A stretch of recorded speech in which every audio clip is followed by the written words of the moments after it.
tentang kawasan konservasi yaitu Taman Nasional Ujung Kulon.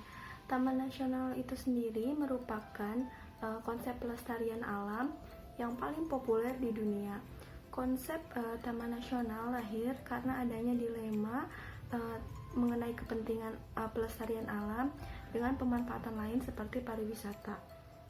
Nah, Taman Nasional Ujung Kulon merupakan perwakilan ekosistem hutan hujan tropis, dataran rendah yang merupakan terluas di Pulau Jawa, dan juga merupakan habitat yang ideal bagi satwa langka yaitu badak Jawa dengan nama latin Rhinoceros sondaicus dan satwa langka lainnya. Nah, terdapat 3 tipe ekosistem pada Taman Nasional Ujung Kulon. Yang pertama adalah ekosistem perairan laut, yaitu ekosistem perairan rawa, juga ekosistem daratan. Di Taman Nasional Ujung Kulon itu sendiri ada sekitar 700 jenis tanaman yang dilindungi dan 57 diantaranya merupakan tanaman langka, seperti contohnya empah lahar, ki hujan, cahlang, dan berbagai jenis tanaman lainnya. Taman Nasional Ujung Kulon bersama dengan Cagar Alam Krakatau merupakan aset nasional yang telah ditetapkan sebagai warisan dunia oleh UNESCO. Untuk meningkatkan pengelolaan Taman Nasional Ujung Kulon sebagai situs warisan dunia, UNESCO juga telah memberikan dukungan pendanaan juga teknis. Prinsip manfaat ekonomi terbagi menjadi 2, yaitu terbagi untuk masyarakat dan bagi pemerintah. Untuk masyarakat, manfaat yang lebih utamanya yaitu memberikan peluang atau kesempatan kerja serta sumber-sumber ekonomi masyarakat, usaha masyarakat untuk mendapatkan pekerjaan juga. Nah, pengelolaan apa saja yang dapat memberikan manfaat ekonomi bagi masyarakat? Yang pertama itu ada pengelolaan pengawasan, pengelolaan prasarana dan prasarana, pengelolaan produk wisata, pengelolaan pengunjung, dan pengelolaan kelembagaan, juga pengelolaan dampak negatif dan bahaya. Nah, sedangkan bagi pemerintah yaitu dapat memberikan manfaat meningkatkan sumber pendapatan negara bukan pajak atau sumber pendapatan yang lain. Nah, ini juga sama berasal dari pengelolaan pengawasan, pengelolaan pengunjung, pengelolaan sarana dan prasarana, pengelolaan kelembagaan, dan pengelolaan dampak negatif juga bahaya. Nah, sekarang kita akan membahas mengenai pengelolaan Taman Nasional Ujung Kulon. Pertama, dari segi pengelolaan, Taman Nasional Ujung Kulon ini dikelola oleh UPT dari Direktorat Jenderal Perlindungan Hutan dan Konservasi Alam. Selain itu juga dikelola oleh Kementerian Kehutanan Republik Indonesia yang biasanya dikenal oleh Balai Taman Nasional Ujung Kulon. Nah, tentu saja balai ini dikepalai oleh seorang kepala balai. Letak dari kantor balai Taman Nasional Ujung Kulon ini yaitu di Labuan, Kabupaten Pandeglang, Provinsi Banten, Indonesia. Yang kedua, wilayah kerja. Jadi Taman Nasional Ujung Kulon ini memiliki luas wilayah pengelolaan secara keseluruhan yaitu 122.956 hektar, di mana terdiri dari 2 kawasan, yaitu kawasan daratan dan perairan. Nah, luas wilayah daratan itu sendiri yaitu 78.619 hektar, dan luas wilayah perairan itu sendiri 44.337 hektar.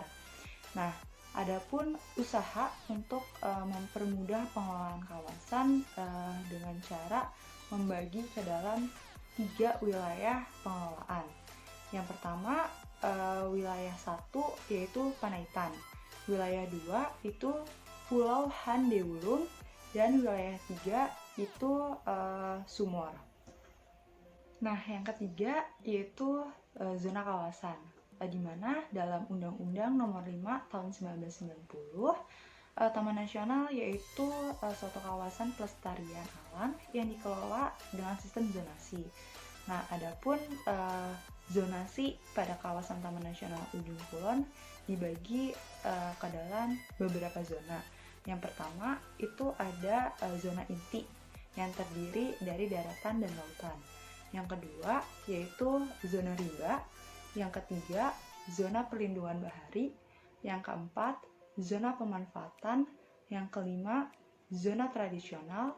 Yang keenam zona rehabilitas. Yang ketujuh zona religi. Dan yang kedelapan zona khusus.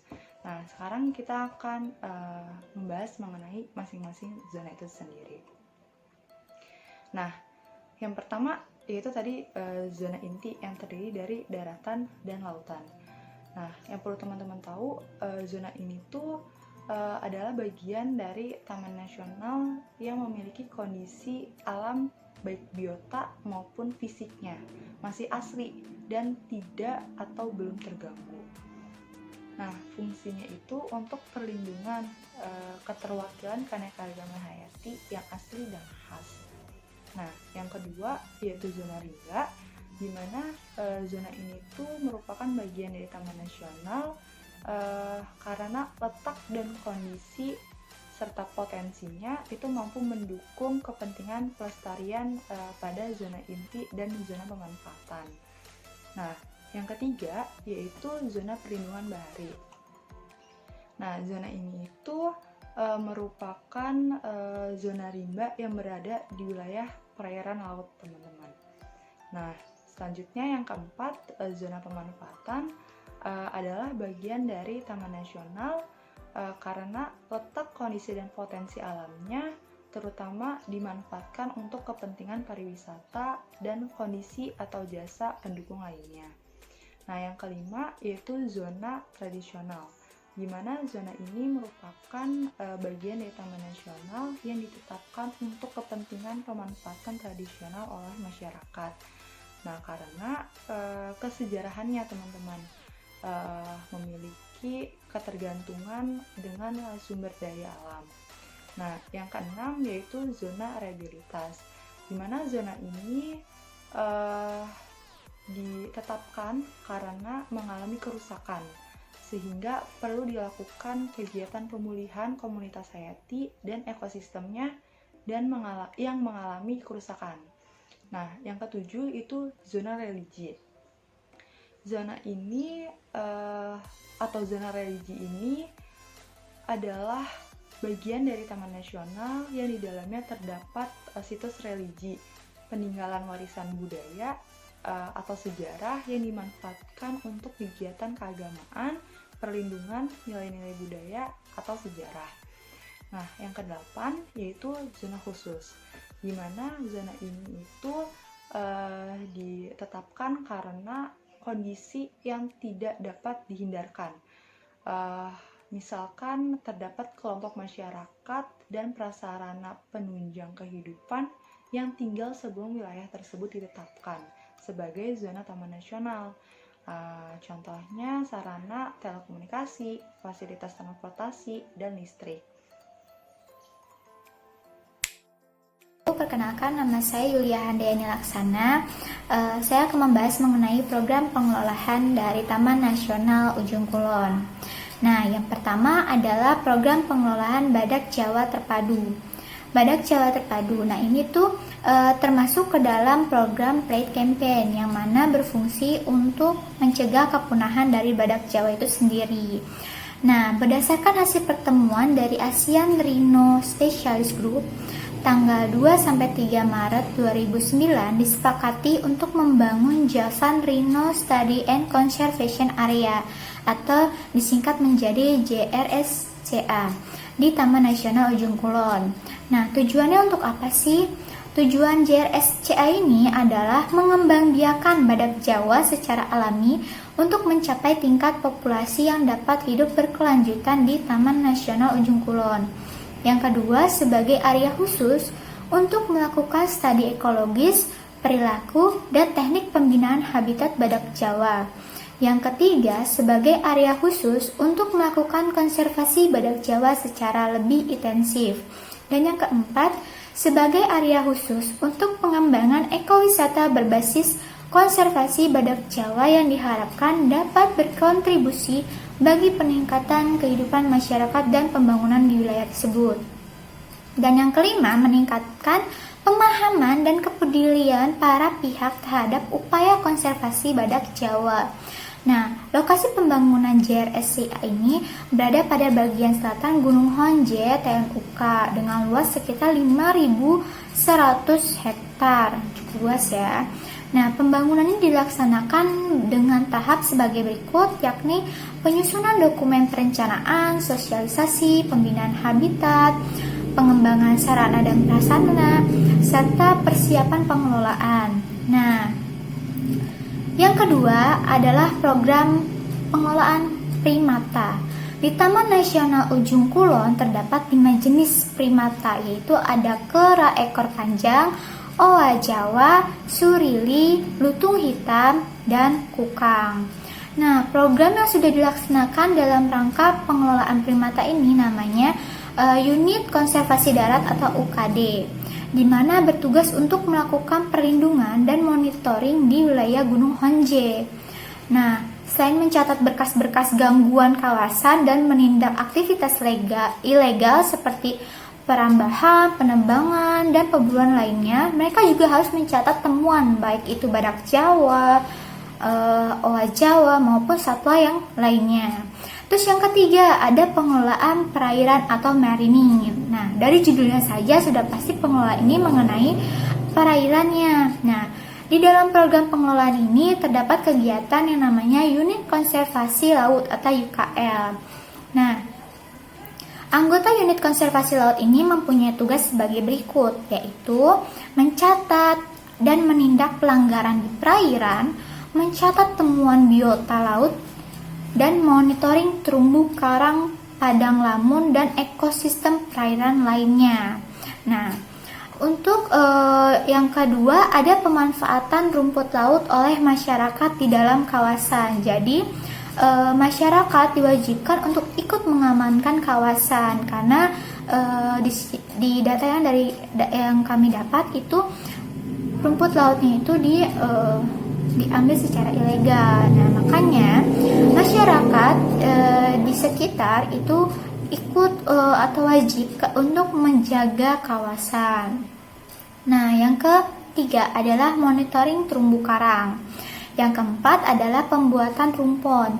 Pembuatan rumpon ini di batas laut kawasan Taman Nasional Ujung Kulon ini masih tahap awal pelaksanaan sehingga belum menampakkan hasil yang nyata.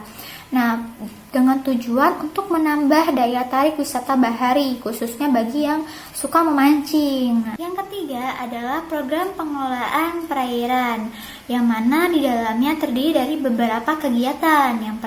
Kegiatan pertama adalah Unit Konservasi Laut atau UKL. Nah, di sini anggotanya memiliki tugas. Tugasnya itu mencatat dan menindak pelanggaran, mencatat temuan biota laut, dan memonitoring terumbu karang, padang lamun, dan ekosistem perairan lainnya yang terdapat di Taman Nasional tersebut. Nah, lalu kegiatan kedua adalah pemanfaatan rumput laut oleh masyarakat di dalam kawasan, di mana masyarakat wajib ikut serta dalam menjaga kawasan. Nah, kegiatan ketiga yakni monitoring terumbu karang. Kegiatan keempat itu pembuatan rumpon. Pembuatan rumpon ini bertujuan untuk menambah daya tarik wisata bahari khususnya bagi pengunjung yang sangat menyukai olahraga memancing. Nah, lalu ada program keempat. Program keempat ini yaitu pengelolaan daerah penyangga. Di Taman Nasional Ujung Kulon terdapat 19 desa yang merupakan daerah penyangga, di mana kondisi sosial ekonomi masyarakat desa tersebut itu sangat berpengaruh terhadap pengelolaan Taman Nasional Ujung Kulon sendiri. Nah, oleh karena itu, program yang sudah dilaksanakan antara lain ada fasilitas pemindahan pemukiman liar, usaha ekonomi konservasi melalui agroforestry, ada pengembangan usaha kerajinan, patung badak, emping, homestay, penangkaran kupu-kupu untuk kerajinan awetan kupu-kupu. Nah, terus yang kelima ada program pengelolaan ekowisata atau ekotourism, yang mana dia ini peran aktif masyarakatnya tuh di bidang ekowisata ini salah satunya adalah Koperasi Gema Umat atau disingkat dengan Kagum di Taman Jaya. Nah, di mana koperasi ini beranggotakan masyarakat sekitar kawasan. Nah, koperasi ini juga mewadahi pengelolaan homestay, perkumpulan guide, dan porter serta pengrajin atau penyedia souvenir. Di dalam perolehan keuntungan hasil usaha terdapat benefit sharing, di mana sebagian keuntungannya itu digunakan untuk pembangunan masyarakat sekitar kawasan. Taman Nasional Ujung Kulon dalam melaksanakan pengelolaannya melakukan kerjasama dengan berbagai pihak-pihak terkait, diantaranya melaksanakan kerjasama dengan berbagai organisasi yaitu UNESCO, WWF, SeaWorld, IPSC, dan PCAS. Kerjasama yang dilakukan antara Taman Nasional Ujung Kulon dengan UNESCO menghasilkan dua jenis kegiatan. Yang pertama yaitu kegiatan perencanaan penggunaan oleh publik, dan yang kedua jenis kegiatan Pride Campaign atau pendidikan lingkungan yang biasa disebut konservasi. Jenis kegiatan yang pertama telah dilakukan pada pertengahan tahun 2002 dengan nama program Linking Biodiversity Conservation and Sustainable Tourism. Latar belakang dari kegiatan ini yaitu adanya keyakinan bahwa Taman Nasional berfungsi sebagaimana mestinya, yaitu dapat menggunakan penggunaan publik yang terencana dengan baik sehingga dapat meningkatkan upaya sumber daya yang ada di Taman Nasional itu sendiri. Tujuan dari adanya program ini yaitu dapat membantu Taman Nasional Ujung Kulon dalam menempatkan atau membuat kerangka pengelolaan dan strategi atau perencanaan yang baik sehingga pengguna atau pariwisata dapat mendukung nilai-nilai yang dilindungi tetap lestari.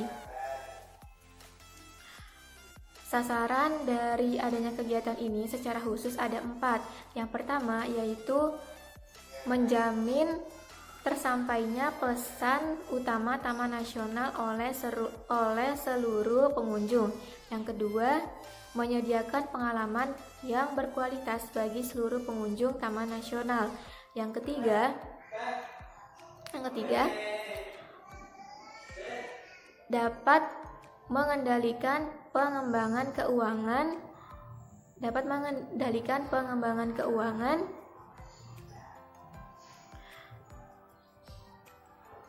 dari berbagai pengembangan bisnis pariwisata yang ada di kawasan konservasi. Dan yang keempat, yang terakhir, dapat melindungi sumber daya yang ada di Taman Nasional dari pengaruh atau dampak pengunjung. Jenis kegiatan yang kedua yaitu Pride Campaign atau pendidikan lingkungan yang biasa disebut sebagai konservasi. Kegiatan ini dilakukan dalam bentuk kampanye yang berfokus pada perhatian publik terhadap spesies lokal tunggal yang karismatik. Contohnya ini seekor burung yang endemis dan terancam punah. Kegiatan ini dilakukan dengan menggunakan teknik-teknik pemasaran sosial atau social marketing dan menggunakan berbagai media yang mendukung seperti pamflet, lagu, lembar dakwah, pin, dan berbagai media lainnya yang dapat mendukung tercapainya pesan dari kampanye itu sendiri. Hasil dari adanya program ini yaitu didapatkan antusiasme penduduk, keterlibatan, dan upaya bagi konservasi. Sebagaimana hal ini sesuai dengan slogan yang terdapat pada program ini, yaitu Ujung Kulon Lestari, Masyarakat Sejahtera.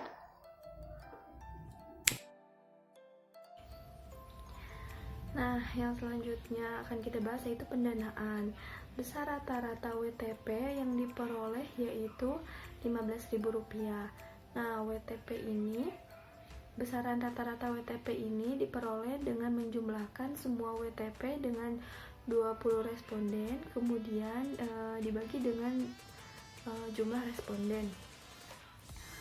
Nah, sedangkan total benefit atau penerimaan yang dapat diperoleh oleh pengelola adalah rata-rata WTP dikalikan dengan jumlah populasi di daerah tersebut. Nah, Taman Nasional Ujung Kulon ini terletak di kawasan Provinsi Banten dengan jumlah penduduk 9,2 juta jiwa, maka benefit yang bisa diterima, yang bisa diambil adalah Rp139 juta. Nah, jika daerah asal pengunjung diperluas, maka benefit yang diterima juga mungkin saja akan meningkat.